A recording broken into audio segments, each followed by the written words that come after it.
अरे साथियों, जैसा कि आप लोग हिस्ट्री का यानी कि इतिहास का एग्जाम 26 नवंबर के दिन देने जा रहे हो, तो आप इस वीडियो को पूरा देखिएगा बिना स्किप किए हुए अंत तक, क्योंकि इंटर से आपका यानी कि 12th से जो सेंटर परीक्षा 2025 में चल रहा है, हम लोग हिस्ट्री का प्यार बच्चों 100% रियल क्वेश्चन पेपर लेके आ चुके हैं। यह बिल्कुल ओरिजिनल है बच्चों, ठीक है, देख सकते हो बिल्कुल आपका यह रियल क्वेश्चन है। 100% यही आपके एग्जाम में आएगा, तो वीडियो को पूरा देखना है और सारे क्वेश्चन को याद करके जाना है। देखिए, इस वीडियो में हम लोग क्या करेंगे, जितना भी सब्जेक्टिव क्वेश्चन है ना, कंप्लीट हम आपको सब्जेक्टिव क्वेश्चन का आंसर बता देंगे। अभी कुछ देर पहले हम ऑब्जेक्टिव करवा दिए हैं, ठीक ना, तो जाके इसी चैनल पे अपलोड है, देख लीजिएगा। इसका पीडीएफ भी आगे बताएंगे कैसे डाउनलोड करना है। तो सेट कोड आपका ये रहेगा, विषय कोड 321 रहेगा। और यह बिल्कुल रियल पेपर है बच्चों, आप 100% जाके याद करके जाओ, पूरा का पूरा बना देना। जैसे पीछे का सबक मिला था ना, सेम उसी तरीके से मिलेगा। तो समय 3 घंटा 15 मिनट का मिलेगा। 100 मार्क्स का एग्जाम आपका लिया जाएगा। बिल्कुल देख सकते हो, कोड वगैरह भी आप लोग यहाँ पर मिला लेना, बिल्कुल आपका यह रियल पेपर है, ठीक ना। देखिए, इस तरीके से आपका सारा सेट रहता है ना। तो देखिए, सेशन बी में जो मिलता है, इसमें लघुत्तरीय क्वेश्चन मिलेगा। 30 प्रश्नों में से 15 प्रश्नों का ही आपको जवाब लगाना है। एक काम आप लोग जरूर कीजिएगा बच्चों, चैनल पे पहली बार आए हो तो चैनल को सब्सक्राइब कर लेना, वीडियो और नोटिफिकेशन कॉल पे प्रेस कर लेना, वीडियो को लाइक वगैरह जरूर कर लेना और सभी दोस्तों में एक बार शेयर जरूर कर लेना, ठीक है ना। तो चलिए स्टार्ट करते हैं, और आप 2026 का भी तैयारी यहाँ से कर पाओगे, मैं बिल्कुल अच्छे तरीके से करवाऊंगा, ठीक है। तो उसके लिए तैयार रहना आप, ठीक है। चलो आगे बढ़ते हैं। यहाँ पर देखो क्वेश्चन क्या क्या आपसे पूछा गया। क्वेश्चन नंबर 4 जो एक बोला, कार्बन विधि क्या है, ठीक ना, कार्बन 14 विधि क्या है। दूसरा है, हड़प्पा नीति के बारे में आप क्या जानते हैं। तीसरा बोला, मोहनजोदड़ो के विशाल स्नानघर की 2 विशेषताएं लिखे। चौथा है, वेद कितने हैं, उनके नाम लिखे। पांचवा है, हीनयान और महायान के बीच 2 अंतर दें। छठा है कि मगध साम्राज्य के उत्थान के 2 महत्वपूर्ण कारण लिखे। 7 नंबर है, अशोक द्वारा धर्म प्रचार हेतु किए गए 2 उपायों को लिखे। नेक्स्ट क्वेश्चन देखिए आप लोग। नेक्स्ट है आपका 8 नंबर, गंगा जो ना गांधार कला की 2 विशेषताएं लिखे। 10 नंबर है, गुप्तकालीन मंदिरों की 2 विशेषताएं लिखे। 10 नंबर बोला, कालिदास द्वारा लिखित 2 नाटकों का उल्लेख करें। 11 नंबर है कि इनबटूता कौन था। और 12 नंबर है कि 2 निर्गुण संतों के नाम लिखे। इसके बाद अगला देखेंगे, 12 नंबर है, 2 निर्गुण संतों के नाम लिखे। 13 नंबर है, किताब उल हिंद की 2 विशेषताएं लिखे। 14 है, सूफी कौन थे। 15 बोला, विजयनगर साम्राज्य के 4 राजवंशों के नाम लिखे। तो देखिए 15 ही क्वेश्चन तो इसमें आपको बनाना है, 20-30 मार्क्स मिलेगा। तो हम यहाँ पर 15 क्वेश्चन आपको आंसर बताएंगे, ठीक ना, 15 होगा।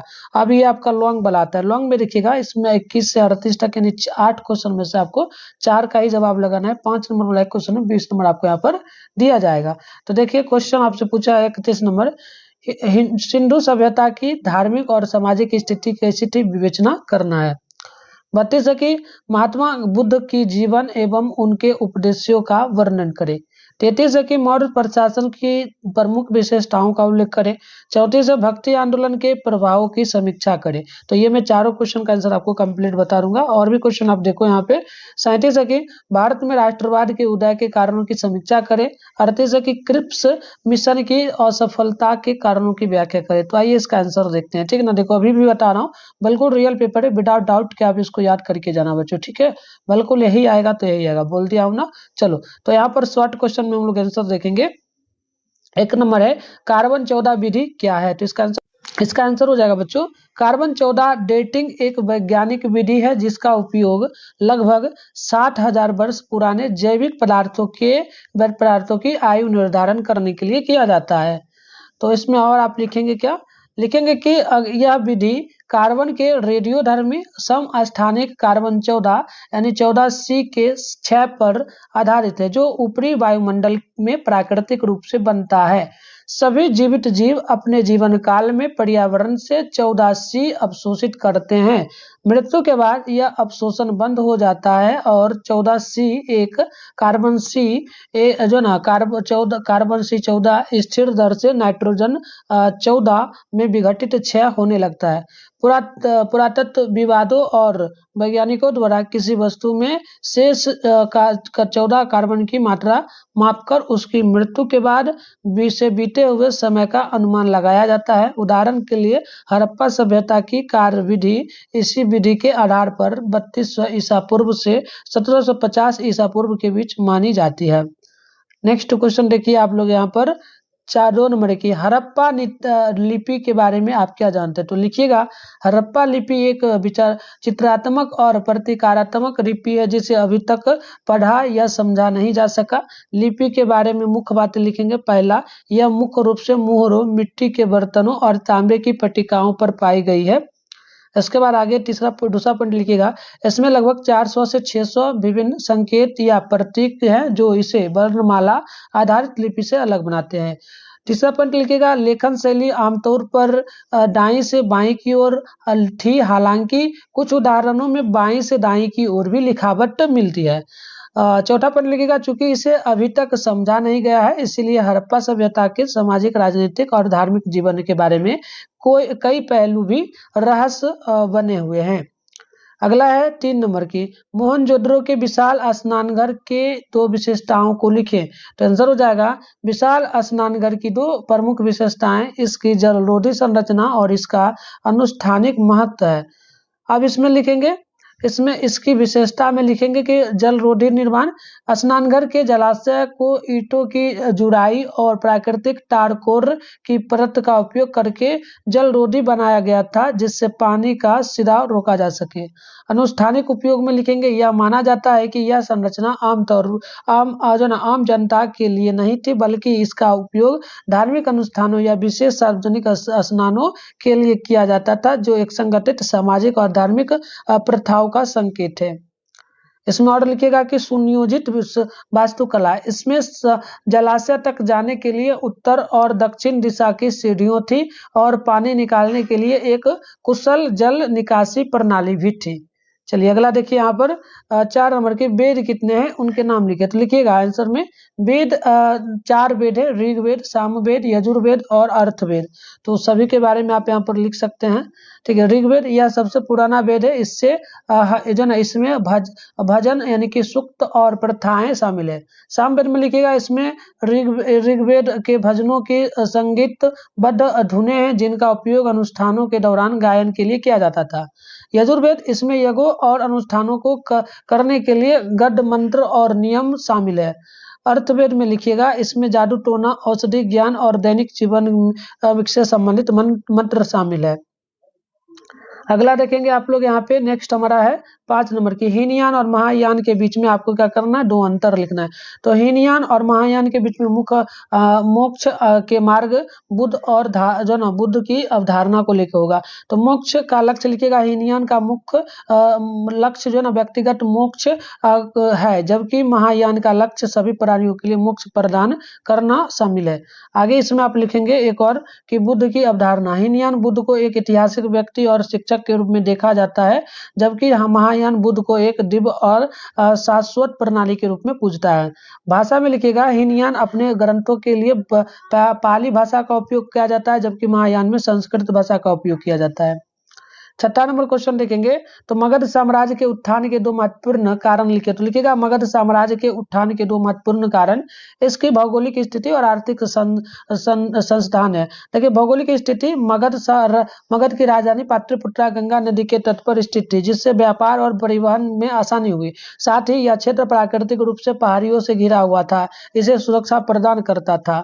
आगे आप इसमें लिखेंगे, आर्थिक संसाधन, मगध के पास उपजाऊ कृषि भूमि थी और पास के जंगलों से हाथी और लौह अयस्क जैसे महत्वपूर्ण संसाधन प्रचुर मात्रा में उपलब्ध थे जिन्होंने एक मजबूत सेना और हथियार बनाने में मदद की।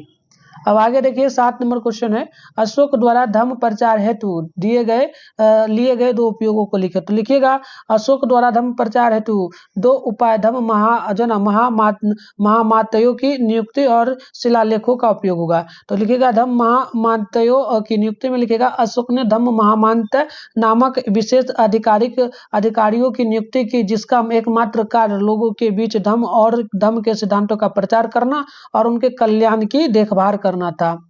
इसके बाद इसमें लिखेगा, शिलालेख और स्तंभों पर संदेश।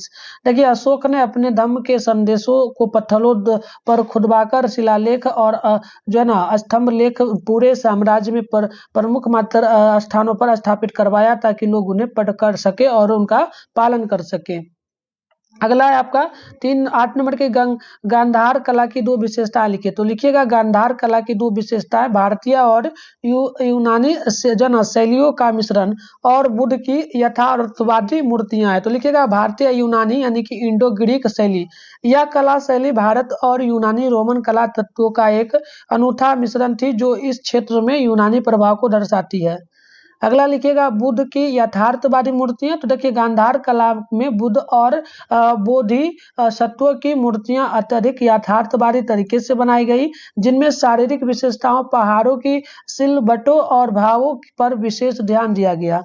अगला देखिए यहाँ पर नेक्स्ट क्वेश्चन हमारे सामने है 9 नंबर। देखिए 9 नंबर की गुप्तकालीन मंदिरों की दो विशेषताएं लिखिए। तो लिखिएगा गुप्तकालीन मंदिरों की दो विशेषताएं, शिखर का विकास और पत्थरों का उपयोग। तो लिखिए शिखर का विकास में लिखेंगे इस काल के मंदिरों में पहली बार ऊंचे घुमावदार शिखरों मीनारों का निर्माण हुआ था, जो बाद में भारतीय मंदिरों वास्तुकला की एक प्रमुख विशेषताएं बन गई।